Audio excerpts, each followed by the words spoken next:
नमस्कार मेरे विद्यार्थी मित्रों। लोक भारती कक्षा 9वीं से आज का हमारा पाठ है निसर्ग वैभव। निसर्ग क्या होता है? प्रकृति। और वैभव मतलब उसका ऐशो आराम, तो उसकी शानो शौकत। प्रकृति की शानो शौकत का वर्णन आज हम करने वाले हैं इस कविता के माध्यम से। कविता लिखी है सुमित्रा नंदन पंत ने।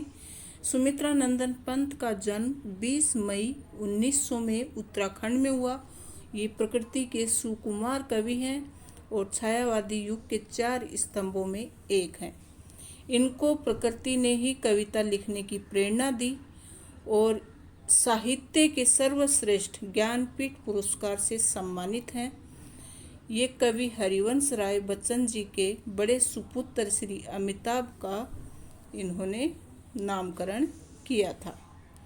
तो आइए सुमित्रा नंदन पंत द्वारा रचित ये मनोहारी कविता आज हम पढ़ने जा रहे हैं। बच्चों, कविता की थोड़ी जानकारी बता दूं। प्रस्तुत कविता प्राकृतिक सौंदर्य के प्रति मनुष्य के मन में आकर्षण निर्माण करती है। प्रकृति में ही ईश्वर का अंश विराजमान है, इस तथ्य को साकार करती है। और पंत जी प्रकृति के पुजारी थे। उन्होंने इस कविता के द्वारा प्रकृति रम्य अनुभूति का वर्णन करवाया है। साथ ही प्राकृतिक सौंदर्य का वर्णन करते समय आध्यात्मिकता की ओर पाठकों का ध्यान खींचा है और उन्हें दुख, दर्द, व्यथा, नैराश्य इन सब के ऊपर विचार करने के लिए विवश किया है। तो प्रकृति के कण कण में अपार सौंदर्य भरा पड़ा है, ये बताने की चेष्टा की है। देखा जाए तो प्रकृति जड़ जग का अंश है और मानव जीवन तो चेतन जग का रूप है। तो मतलब मनुष्य तो चेतन जग का रूप है, लेकिन प्रकृति जड़ है, फिर भी उसमें इतनी सुंदरता है, इतना भव्य है, उसमें इतनी सुकुमारिता है, ये कवि ने यहाँ बताने की कोशिश की है। तो प्रकृति के सुकुमार कवि पंत जी ने इस कविता में पर्वतीय सौंदर्य का वर्णन किया है। साथ ही मानव संसार में व्याप्त असंतोष, अहंकार, इनको लेकर कवि बहुत चिंतित दिखाई देते हैं। उनका कहना है कि जड़ संसार में चारों ओर सौंदर्य बिखरा पड़ा है, सभी जीव जंतु प्रसन्न हैं, तो मनुष्य तो जगत के समस्त प्राणियों में सर्वश्रेष्ठ है, तो फिर वह छोटी छोटी बातों के कारण दुखी क्यों होता है। चलिए शुरू करते हैं आज की ये कविता। बने रहिएगा बच्चों। और अगर ये कविता का भावार्थ आपको अच्छे से समझ में आ जाता है तो आपका फर्ज बनता है कि वीडियो को अधिक से अधिक शेयर करो, ताकि दूसरे बच्चों तक भी इसका सरल भावार्थ पहुंच सके और बच्चे अपनी इस कोरोना टाइम में अपनी तैयारी को सुचारू रूप से कंप्लीट कर सकें। चलिए शुरू करें आज की कविता। कितनी सुंदरता बिखरी प्राकृतिक जगत में ईश्वर, टपक रही गिरी शिखरों से झर, लौट रही घाटी में लिपटी धूप छाँव में निस्वर। तो यहाँ पर कवि कहते हैं कि कितनी सुंदरता बिखरी हुई है इस प्राकृतिक जगत में। तो ये प्रकृति के कवि हैं और ये जानते हैं कि प्रकृति जगत में सौंदर्य बिखेरने वाला ईश्वर ही है। तो अतः कवि ने ईश्वर को संबोधित करते हुए कहा है कि हे ईश्वर, प्राकृतिक जगत में कितनी सुंदरता बिखरी हुई है। और कहते हैं टपक रही गिरी शिखरों से झर। गिरी मतलब पहाड़ और शिखर मतलब उनकी चोटी, झर मतलब झरने। तो कह रहे हैं कि पहाड़ों की चोटियों पर फैली सूरज की धूप, घाटी की सूरज की जो धूप है वह घाटी की ओर लौट रही है और उसके छाँव में स्वयं को चुपचाप लिपटाए हुए है और धूप और छाँव का मानो मिलन हो रहा है। तो लौट रही घाटी में, तो जो गिरी शिखरों से जो धूप है वो घाटी की ओर लौट रही है और ऐसा लग रहा है कि धूप और छाँव का मिलन हो रहा है। पवन, पवन मतलब हवा, तो पवन सब जगह चल रही है और उसकी स्पर्श से हरी घास पुलकित हो रही है। अनिल स्पर्श से पुलकित तृणदल।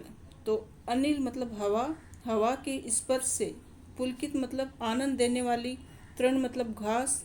तो घास का जो झुंड है, ग्रुप है, वो हवा के स्पर्श से आनंदित हो रहा है।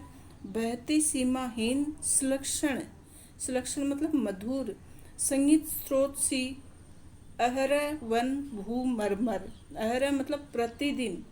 तो कवि कहते हैं कि चारों ओर पवन बह रही है और उसकी स्पर्श से हरी घास पुलकित हो रही है, रोमांचित हो रही है, और नदी मधुर संगीत का गान करती हुई स्वच्छंद बह रही है। प्रतिदिन प्रकृति की अनुपम शोभा का आनंद वन भूमि उठा रही है। समझ में आया बच्चों? फिर से देख लेते हैं। कितनी सुंदरता बिखरी प्राकृतिक जगत में ईश्वर। तो कवि जो हैं वो जानते हैं कि प्रकृति में सुंदरता बिखरने वाला ईश्वर ही है। तो ईश्वर को संबोधित करते हुए कवि कहते हैं कि हे ईश्वर, प्राकृतिक जगत में कितनी सुंदरता बिखरी हुई है। टपक रही गिरी शिखरों से झर, लौट रही घाटी में लिपटी धूप छां में निस्वर। निस्वर मतलब चुपचाप शांत रूप से। तो कहते हैं कि पहाड़ों की चोटियों पर फैली सूरज की जो धूप है वह घाटी की ओर लौट रही है। मतलब नीचे जो घाटी होती है पहाड़ों के नीचे, उसकी ओर लौट रही है और उसके छांव में स्वयं को चुपचाप लिपटाए हुए है। धूप और छांव का मतलब जैसे मिलन हो रहा है। फिर लिपटी धूप छांव में निस्वर, तो जैसे चुपचाप लिपटाए हुए है, उसकी छांव में खुद को, जो धूप है वह घाटी की ओर आ रही है और छांव में अपने आप को लिपटाए हुए है। धूप और छांव का मिलन हो रहा है। फिर आगे कहते हैं अनिल स्पर्श से पुलकित रणदल। तो चारों ओर जो हवा बह रही है सब ओर, उसकी स्पर्श से हरी घास है वो पुलकित हो रही है, आनंदित हो रही है। और सुलक्षण संगीत स्रोत सी। तो सुलक्षण मतलब मधुर, जो नदी के पानी की जो आवाज़ है, संगीत का गान करती हुई स्वच्छंद नदी बह रही है। और अहर वन भू मरमर, तो प्रतिदिन प्रकृति की अनुपम शोभा का आनंद वन भूमि उठा रही है। तो इस तरह से प्रकृति की सुंदरता का वर्णन किया है। नदी के पानी का, उसमें संगीत की आवाज़ आती है। फिर पहाड़ों से आती हुई धूप घाटी में आती है, छाँव में मिल जाती है, सब जगह पवन चल रही है। और इस प्रकृति जगत में इतनी सारी सुंदरता है जो कि पूरी ईश्वर की दी हुई है। आगे बढ़ते हैं। फूलों की ज्वालाएं आंखें करती शीतल। तो फूल हैं, उनको उनकी ज्वालाएं क्यों कहा गया है? क्योंकि फूल लाल रंग के होते हैं। तो ऐसे लग रहा है कि जैसे ज्वालाएं, आग की ज्वालाएं होती हैं वो भी लाल रंग की होती हैं। तो जैसे ज्वालाएं बिखेर रहा है फूल, और आंखें करती शीतल। लेकिन ज्वालाएं हैं फिर भी आंखों को शीतलता प्रदान करती हैं, क्योंकि फूलों का लाल रंग है वो सबको सुहावना लगता है, अच्छा लगता है और आंखों को शीतलता प्रदान करता है। तो कवि यहाँ क्या कहते हैं? फूलों की ज्वालाएं आंखें करती शीतल, मुकुल अधर अधु मधु पीते गुंजन भर मधुकर दल। तो मुकुल मतलब कली और अधर मतलब होठ। तो चारों ओर लाल रंग के फूल खिले हुए हैं। फूलों का रंग ज्वालाओं का निर्माण कर रहा है और उन्हें देखकर मनुष्य की आंखों की तृप्ति होती है, यानी मनुष्य की आंखों को ठंडक मिलती है। और मुकुल अधर मधु पीते गुंजन भर मधुकर दल। और जो भंवरे हैं वो अपने दल के साथ आकर गुंजन कर रहे हैं, आवाज़ कर रहे हैं, और वे फूलों की कलियों पर बैठकर अपने होठों से मधुपान कर रहे हैं। फिर उनके साथ ही तितलियां उड़ती दूर कहीं पल्लव छाया में, रुक रुक गाती वन प्रिय कोयल। तो भौरे जो हैं वो तो अपने दल के साथ गुंजन कर रहे हैं और वे फूलों की कलियों पर बैठकर अपने होठों से उसका रस पान कर रहे हैं। साथ ही लाल रंग के फूलों ने तितलियों को भी अपनी ओर आकर्षित कर लिया है, वे भी फूलों पर मंडरा रही हैं। तो फिर दूर कहीं पल्लव छाया में रुक रुक गाती वन प्रिय कोयल। तो ऐसे में दूर किसी पेड़ की पत्तियों की छांव में बैठकर वन को प्रिय लगने वाली जो कोयल है वह रुक रुक कर अपना गीत गा रही है। समझ में आया बच्चों कि चारों ओर लाल रंग के फूल खिले हुए हैं। फूलों का लाल रंग जो है वो ज्वालाएं जैसा लगता है और उन्हें देखकर मनुष्य की आंखों की तृप्ति होती है, मनुष्य की आंखों को शीतलता मिलती है। और भौरे जो हैं वो मधुकर मतलब भौरे, तो भौरे हैं वो अपने दल के साथ गुंजन कर रहे हैं और फूलों की कलियों पर बैठकर उनका रस पी रहे हैं। और साथ ही लाल रंग के फूलों पर तितलियां भी लाल रंग के फूलों को अपनी ओर आकर्षित कर रही हैं और वे फूलों पर मंडरा रही हैं। और ऐसे में दूर किसी पेड़ पर पत्तियों की छांव में बैठकर कोयल है वो रुक रुक कर गीत गा रही है। आगे बढ़ते हैं। लेटी नीली छायाएं कृष्ण रवि किरणों में गुम्फित, निश्चल तरंग सी दुरारो बाती ढालें, निश्चल तरंग सी स्तंभित, स्वर्ण भाल गिरी सर्वप्रथम करती उषा अभिनंदन, सांझ यही सोती छिप निर्जन में कर संध्या वंदन। तो निर्जन मतलब एकदम वीरान जगह जो होती है उसको कहते हैं निर्जन। तो कवि क्या कहते हैं, लेटी नीली छायाएं। कवि कहते हैं कि प्रकृति की सुषमा का वर्णन कर रहे हैं और आसमान में सब जगह नीले रंग के बादल दिखाई दे रहे हैं, ऐसा कवि कहते हैं।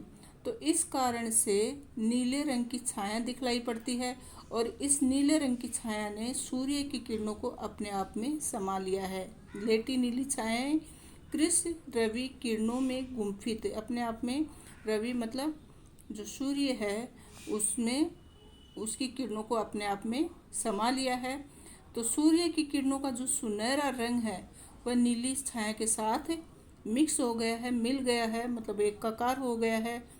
और ऐसा लगता है कि जो सूर्य की किरणें हैं वो भी नीली छाया बिखेर रहा है। तो इस विहंगम दृश्य को देखने के बाद ऐसा प्रतीत होता है कि नीले और सुनहरे रंग का जो आवरण है वो निश्चल तरंग की तरह आसमान में निर्मित हुआ है और निश्चल तरंग सी स्तंभित स्वर्ण भाल गिरी सर्वप्रथम, और वो स्वर्ण सोने की जैसी सुनहरे रंग का आवरण निश्चल तरंग की तरह आसमान में निर्मित हुआ है। और ऐसा में सवेरा होने से पहले जो सर्वप्रथम सुनहरी किरण है वो सर्वत्र छा जाती है, मतलब सब जगह छा जाती है। और ऐसा लग रहा है कि करती उषा अभिनंदन, मानो उसका अभिनंदन करने के लिए उषा मतलब सुबह का समय तैयार है। सांझ यही सोती छिप निर्जन में कर संध्या वंदन। तो इस अद्भुत दृश्य को देखने के लिए सांझ भी, शाम का समय भी उत्सुक रहता है, इसलिए वह वहीं आकर छिप जाती है।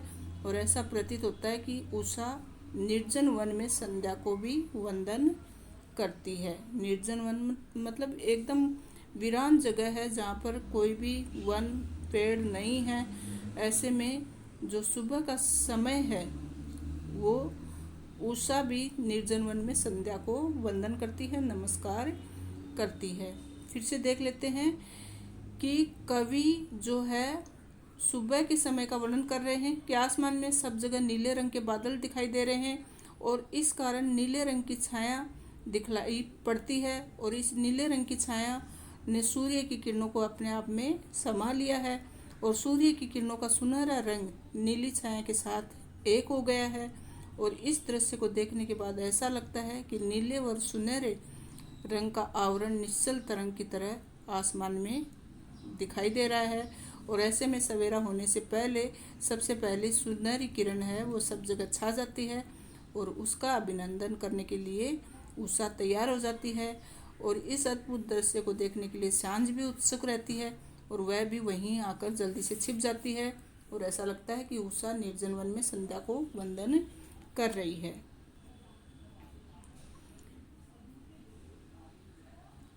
फिर आगे, अपलक तारा पथ शशि मुक्का, बनता लेखा दर्पण, यही शैल कंधों पर सोया, जगता गंध समीरण। शैल मतलब पर्वत, समीरण मतलब पवन, और अपलक मतलब बिना पलक झपकाए। तारापथ मतलब तारे जो निकलते हैं उनका जो रास्ता होता है और शशि मुख मतलब चंद्रमा का मुख। तो यहाँ पर बताया गया है कि संध्या के बाद रात्रि का समय शुरू हो जाता है और आसमान में बिना पलक झपकाए असंख्य तारे दिखलाई देने लगते हैं। उनके साथ चंद्रमा भी आसमान में आ जाता है। अपलक तारापथ शशि मुख का, तो तारों के साथ साथ चंद्रमा भी अपना चेहरा दिखाने आ जाता है। तो उस पूर्ण रूप से आसमान में बहुत सुंदर तारे दिखलाई देते हैं और ऐसा लगता है कि वह एक दर्पण ही हो जिसमें असंख्य तारे अपने आप को देखकर निहार रहे हैं। तो बनता लेखा दर्पण, वह एक दर्पण के समान दिखाई देता है कि इसमें जैसे असंख्य तारे अपने आप को ही देख रहे हों।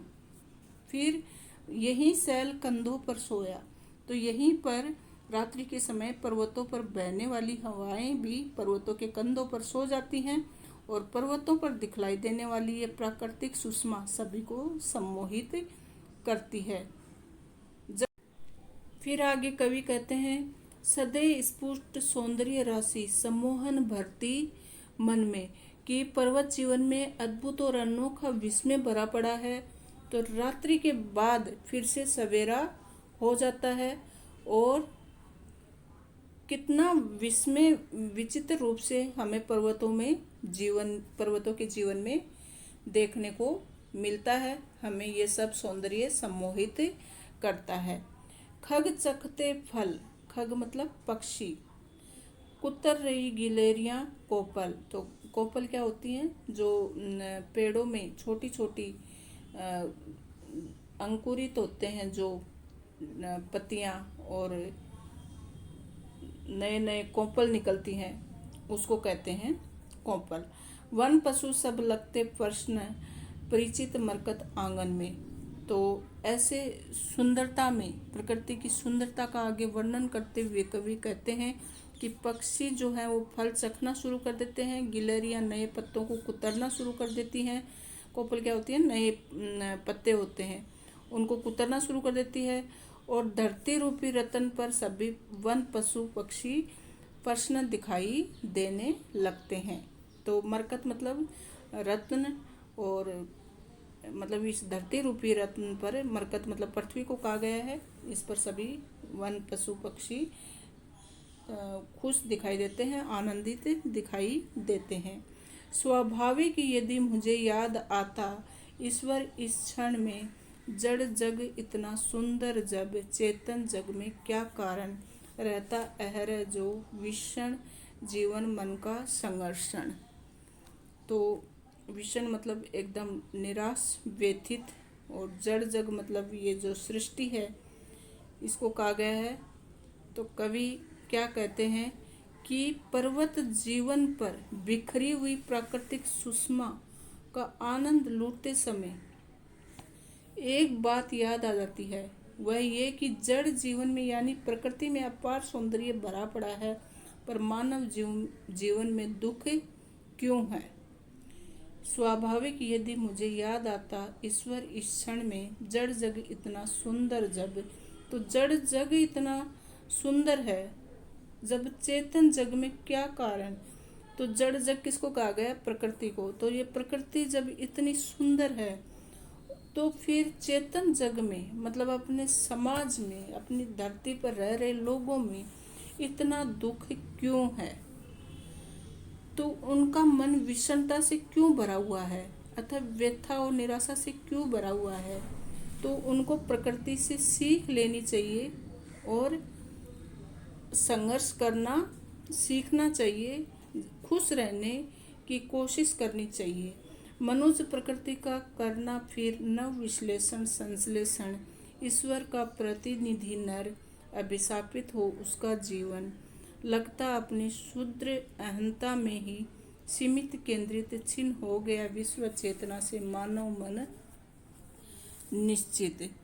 तो कवि क्या कहते हैं कि मनुष्य को प्रकृति का संश्लेषण और विश्लेषण करना चाहिए, मतलब बारीकी से समझना चाहिए प्रकृति को। देखा जाए तो मनुष्य ईश्वर का प्रतिनिधि है, फिर भी उसका जीवन अभिशापित है। मतलब ईश्वर ने ही प्रकृति दी है, ईश्वर ने ही मनुष्य को दिया है, तो फिर मनुष्य के जीवन में ये सब निराशा क्यों है। तो और देखा जाए तो ईश्वर का प्रतिनिधि है मनुष्य, तो फिर वह उसका जीवन अभिशापित क्यों है। तो शायद इसलिए उसे क्षुद्र अहंकार रूपी भावना ने दिन रात घेरा हुआ है। तो वो इस अहंकार रूपी भावना से बाहर निकलेगा, तभी वह खुश रह पाएगा। और इसी कारण ये विश्व चेतना से दूर चला गया और अकेला पड़ गया है। मतलब लगता अपनी क्षुद्र अहंता में ही सीमित केंद्रित है, अपने आप में ही मनुष्य सीमित है, केंद्रित है, और इसके लिए वह अकेला पड़ गया है। तो मतलब वह सबसे, जैसे प्रकृति में क्या होता है, सब एक दूसरे पर डिपेंड है। जैसे पशु पक्षी आपस में चहल पहल करते हैं, गिलहरी पेड़ों पर रहती है, तितलियां और भंवरे भी पेड़ों पत्तियों फूलों का रसपान करते हैं, कोयल पेड़ पर बैठकर गीत गाती रहती है। मतलब सब लोग एक दूसरे की खुशी में शामिल हैं। लेकिन मनुष्य क्या है, वह अपने आप को केंद्रित करके जीता है, अपने में ही खुश रहना चाहता है। इसके लिए वह दुखी है, इसके लिए उसके जीवन में विषमता है, निराशा है। धन्यवाद मेरे विद्यार्थी मित्रों। आपको ये कविता कैसी लगी? अगर आपको समझ में आई हो तो वीडियो को अधिक से अधिक लाइक करना, शेयर करना, और इसके महत्वपूर्ण जो प्रश्न उत्तर हैं वो हम अलग उसमें देखेंगे दूसरे वीडियो में। देखिए यहाँ पर कठिन शब्द आए हुए हैं। वैसे तो मैंने एक एक शब्द का आपको अर्थ बताया, फिर भी देख लेते हैं। सुलक्षण मतलब मधुर, अनिल पवन, अहरह मतलब प्रतिदिन, मुकुल कली, और मंझधार बीचों बीच, शैल मतलब पर्वत, समीरण समीर जैसे हवा होती है ना, तो समीरण भी पवन, मरकत मतलब पन्ना, एक रतन होता है, निर्जन जहाँ पर कुछ भी नहीं हो, एकदम वीरान खाली जगह, और अपलक मतलब बिना पलक झपकाए, और वैचित्र्य मतलब अनोखापन जिसमें विचित्रता हो। Thank you so much. Video को अधिक से अधिक लाइक करें, शेयर करें, चैनल को सब्सक्राइब कर लें ताकि आने वाले सभी वीडियो आप तक पहुंच सके।